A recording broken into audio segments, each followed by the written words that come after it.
Welcome back to the program. Time to look at all that's been going on online over the past week, our regular social media Thursday afternoon panel. I'm joined here in the studio by Sky News' very own digital director and social media guru, John Bergen. Thanks for your time. In Canberra, James Massola from the Australian Financial Review. Very shortly we'll also be joined by Sarah Wilson, a blogger and commentator who joins us regularly too.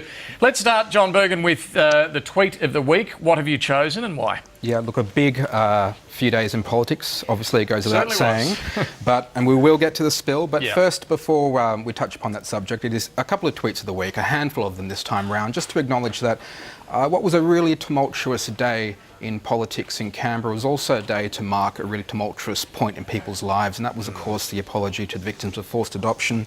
A handful of them just acknowledging that it was a real shame for all involved that that big day in politics had to coincide with a very special event for a very special set of people. So a few people just sort of calling out the spill on that day, saying, come on pollies, come on journos, what's happening, and just a shame that it was overshadowed. So I thought it was just worth mentioning. Yeah, because it was overshadowed, and it was sadly, well, it didn't get the attention it clearly deserved, no doubt about that. Now, let's get stuck into the spill itself. And John, before we get into a discussion about the role that Twitter and other social media played, let's just take a look at the stats that we've got on this and talk us through what actually happened on the day online. Absolutely. So first things first, this is a great timeline that's provided to us by Twitter, by the company itself, that just shows the real-time data broken down into key points throughout the day. So there was about 250,000 tweets generated on the topic of leadership around about a 12-hour period. So between 11 a.m. and 11 p.m. on the day of the leadership ballot, 247,000 tweets. You can see it there on your screen. Now, reading left to right, for those that can't make out that text, 303 tweets per minute at 12:22 p.m. when the media bill's withdrawn, and it just goes up and up and up from there. And at 1 o'clock, you can see that's when Simon Crean said that he wanted to have a spill. That's right. 2 o'clock, when question time began, the Prime Minister said there would be a spill. That's right. And then it peaks at about 1,504 tweets per minute when Kevin Rudd announces that he will not contest the ballot for the Labor leadership. And then you see it slowly sort of dribble away. Yeah. So it's an interesting sort of snapshot of the way in which people were reacting on social media. And just quickly, you've also looked at the leadership issue itself over a longer period of time. We've got some more stats on that. Yeah, that's right. So what graph we have here is actually a Google Trends graph, and that shows the spike in traffic throughout the day of search intensity. Now, blue is Julia Gillard, red is Kevin Rudd, and yellow is Tony Abbott. And you can see on the day of the leadership ballot, there was a huge spike in search interest. Now, that's just of that particular day in March. But if we bring it out to a greater sort of historical context of 2007 onwards to the present day, you can see that comparatively speaking, and it's probably worth bearing in mind that March isn't over yet and the data hasn't settled, but comparatively speaking, it's small compared to other big milestones in political history in Australia. So left to right, just around 2008 is Rudd's apology to the stolen generation. Between 2010 and 2011 is when Kevin Rudd actually stepped down as Prime Minister. Just on the other side of 2012 is when Kevin Rudd resigned as Foreign Minister, and just before 2013 is Julia Gillard's misogyny speech. So very small in comparison to those other spikes in traffic intensity. Very interesting indeed. Well, let's bring in Sarah Wilson and James Massola. James, first to you, what sort of role do you think Twitter played in the events of last week, in particularly in comparison to previous leadership showdowns? Look, a couple of points there that I'd make, David. First of all, I remember the 2009 spill, the contest between Tony Abbott and Malcolm Turnbull. Now, that came at a time when Twitter was just starting to, I guess, be adopted by journalists and by people in Australia.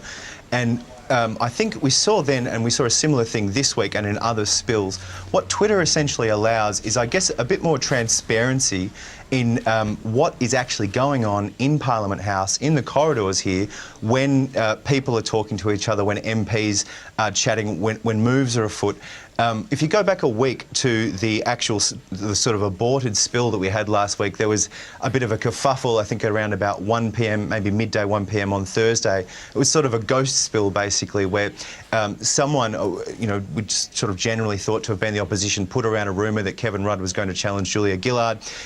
journalists started kind of converging down on the ministerial wing, wondering what was going to happen. Cameras turned up, that sort of thing. So we saw a bit of misreporting there, obviously, but I guess what stood out for me is actually the power of Twitter and how quickly people can converge, journalists can converge on an event, and people can actually keep up to date with that. And similarly, with the spill that didn't quite happen last week, what it does is really just throw open, I guess, democracy and also the journalistic processes. And I think both of those things are a very good thing, essentially. Yes, well, of course, the spill did happen, but there was only one candidate for the leadership. Sarah Wilson, looking back on that dramatic week, what role do you believe Twitter played or didn't play in comparison to previous leadership contests?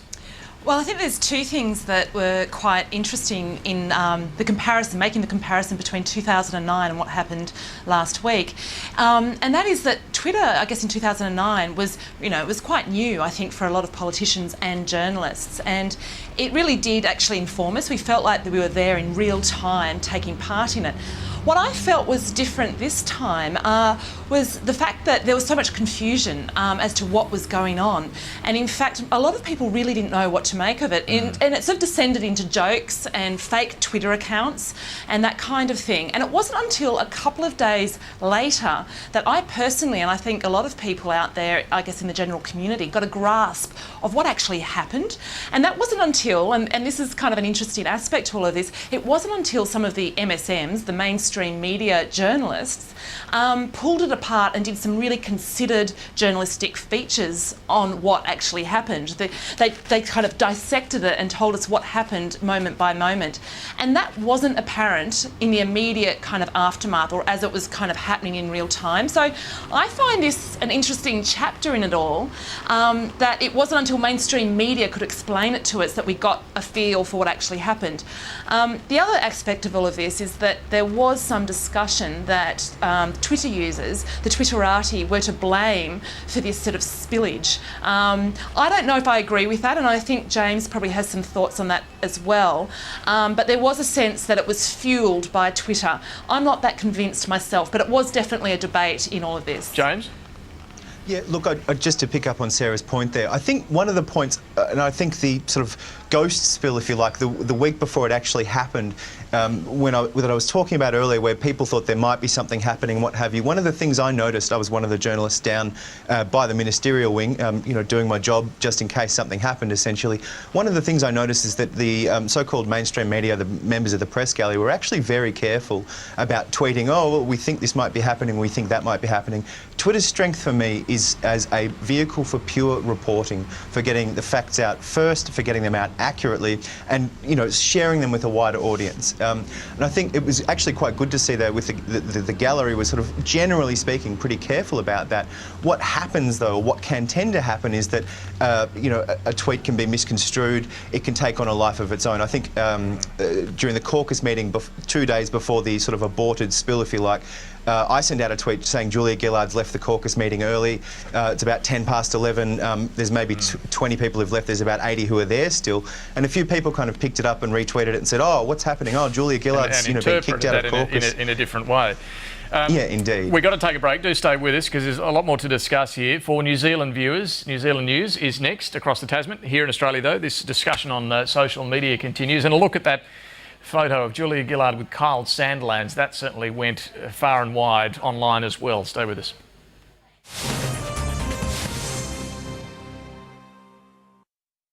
Let's continue with our discussion on social media. We're talking to Sky's John Bergen, James Massola from the Australian Financial Review, and the blogger and commentator Sarah Wilson. Just to, John Bergen, finish up on this leadership issue last week.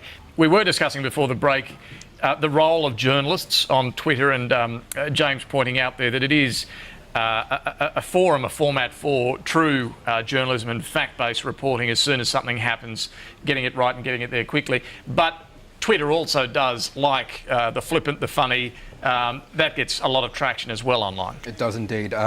That's right. It's a great medium for the real-time web and for linking to information. And James and Sarah have made some excellent points, but it is great for all the amateur comedians as well. And it can be ruthless. It can be merciless. And there were some great pictures and videos and tweets that were circulated. Now here we have a fake text message that Simon Crean would have sent to Kevin Rudd, a colourful metaphor that I can't read out here on air in gangland lingo, but you can just imagine him just expressing his incredulity that Rudd chose not to run. Yes, and I think he is still expressing that. That's right, and eerily prescient as well, because of course we all know that Kevin Rudd tried to contact Simon Crean via text message. So art imitating life. But another one was a lot of people have likened Tony Abbott and the coalition are cruising to a victory. They're having their own sort of Stephen Bradbury ice skating victory moment where, of course, Labor has fallen over and they're sort of like struggling to get up. And he, short of committing some sort of heinous crime, is more or less likely to be the next Prime Minister of Australia. Yeah, lots of comics and clever ones on That's Twitter right. as well. I want to look at the issue of Kyle Sandilands. Now, the first interview the Prime Minister did after having her leadership reaffirmed by the caucus was an interview with Kyle and Jackie O, and then on the weekend she did appear in a charity fundraiser for the kids with Kyle Sandilands dressed as the Easter Bunny. Now, this, Sarah, prompted criticism that the Prime Minister's attack on Tony Abbott, the misogyny stuff, was a bit hypocritical if she's prepared to pal around with Kyle Sandilands. How did this play out and how did you see it? Well, it was kind of interesting, actually. I personally was really upset by it all. I thought it was opportunism at its worst. Well, I shouldn't put those kind of limits on it, I suppose. But it was really interesting what I saw on social media. I didn't see all that much outrage. If anything, I saw quite a bit of a defence of the Prime Minister, saying, well, it was a charity event, of course she should be doing this kind of thing, get off her back kind of thing. It was really quite bizarre. I was on my own with my own outrage. I personally felt, and of course this was reflected on Twitter, again, it was one of those more complicated parts of the discussion, was that she'd appeared, I guess I should say after the spill, she'd chosen to go on Carl's program and one other radio program, after the spill. It seemed like an odd choice. So I thought coupled with that choice, this appearance was really odd. What I found was the worst thing about it. I think, sure, hand over, the place to a charity function, do all that kind of thing, but don't do a selfie with Kyle Sandilands. It really wasn't necessary. That was what tipped it over the edge for me. I thought it was a really inappropriate thing to do. Sarah, what did I'm very reluctant to use the word mummy blogger here, but those bloggers that the Prime Minister has been courting with Dinners, Kirribilli, The Lodge and Rudy Hill as well, what did they write about this, if anything? It was mixed. There were some, as I say, who were defending the Prime Minister, saying it was a charity event, and people get really worked up about the fact that it's Easter. Oh, it's Easter, the spirit of Easter. I mean, I think that's a moot point myself. Then there were those who responded to, I think it was a blog piece written by Caroline Overington in the Australian Women's Weekly. She wrote about her outrage and how inappropriate she thought it was, and that, a charity event shouldn't be used for this kind of, media stuntage, if you want to call it that. So it was quite divided, and I've got to say that Caroline Overington, I think, led the charge in the criticism there. So it was actually quite an interesting division. I saw it as quite an interesting way that the debate was played out. James, what did you make of this? Because I think it's probably fair to say it didn't get a huge amount of traction, this issue, in terms of press gallery reporting, but clearly it is an interesting issue and potentially hypocritical for the Prime Minister on this. Yeah, look, I agree with Caroline Overington's piece. I agree with Sarah. I think the Daily Telegraph actually called it out on the day that happened. I think on their front page, they had a story sort of pointing out the inconsistency, if you like. The point of these sorts of appearances with people like Kyle Sandilands, it's the same thing that John Howard did when he was Prime Minister, with his sort of regular appearances on Alan Jones shows, and also, I guess, with the PM courting the mummy bloggers. What the PM is trying to do here is, I guess, narrowcast to particular demographics, to people who listen to Kyle and Jackie O, but probably couldn't care less what the press gallery writes, if we're honest, or broadcasts, or what have you. So in that sense, I guess it's probably a fairly successful tactic, or potentially successful, in the same way that courting the mummy bloggers is. But I mean, I think it is hypocritical for the PM to hang out with Kyle when she says she's going to call out misogyny when she sees it. John Bergen, a final issue I want to look at, asylum seekers. It has come right back onto the agenda this week after that tragic drowning of 2 asylum seekers just off Christmas Island, and more boat arrivals. And we've got some stats on how this issue's been playing out online as well. Yeah, that's right. It really peaked around the 26th of March. You can see it on the graph, well above sort of 1,500. And an interesting sort of reaction this time. A lot of people are just expressing frustration that this is still a topic that keeps on keeping on.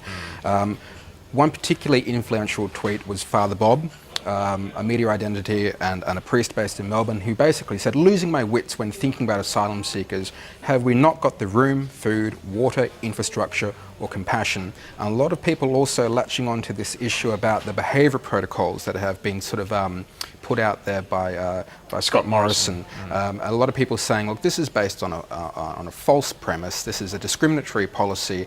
Statistically speaking, there's not actually any evidence to suggest that people living in the community that are asylum seekers are actually committing a crime. Fairfax Media ran a piece that said the Department of Immigration and Citizenship showed that since November 2011, 12,100 asylum seekers have been released in the community on bridging visas, and just a handful, 4 or 5, have been charged with a crime. That's less than 41.32% per 100,000 people. So a lot of people latching onto the statistic. But James Massola, as you know, there's a lot of reaction on the other end of the spectrum on this issue online and on Talkback Radio and elsewhere. It's not just those who see the treatment of asylum seekers as too tough. There are plenty who say we should be tougher. Yeah, look, generally speaking, the asylum seeker issue, David, is one of the, I guess, the nastiest on social media. It's one I try and stay away from. It's one of those issues, I think, where people confuse what reporters' roles are, which are to put out the facts about what's occurred at a particular event, a boat being intercepted, sometimes sadly in the event of a tragedy.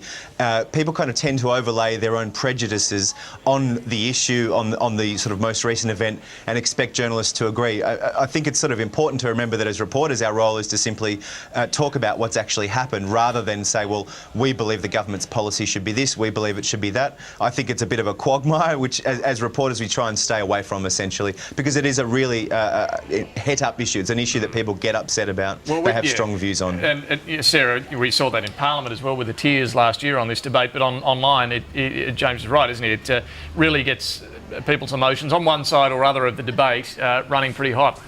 It does. It tends to be quite a Twitter-led thing in many ways, and I think James's point I find really interesting. Him just raising that journalists do tend to walk or step aside from issues like that, and you know, I've noticed it myself, and it's interesting to hear him explain it in that way. That I guess it is for a very good reason. It is a fiery topic, and it needs to be reported in a very sort of, I guess, clinical way more than anything else. I do feel though that it's one of those topics again that we're starting to get a bit of maybe social media wash on. We just don't know what to say at times. You know, people are often looking for things to say on Twitter, and often it can turn into either mock outrage or outrage for the sake of outrage. And I see that happen a lot with these kind of topics. Not a lot is added to the discussion, and it can just kind of descend into this kind of pit of outrage for the sake of outrage. So again, I tend to avoid those kind of discussions. They're too complex to be discussing in 140 characters or less. I think it's a really, really interesting point. And on that note, we will have to wrap things up. But great to talk to you all. Sarah Wilson, James Massola, John Bergen, thanks for joining us. After the break, we're going to change tack, have a look at what's been happening on the markets today with our business editor, James Dagger-Nixon. Stay with us.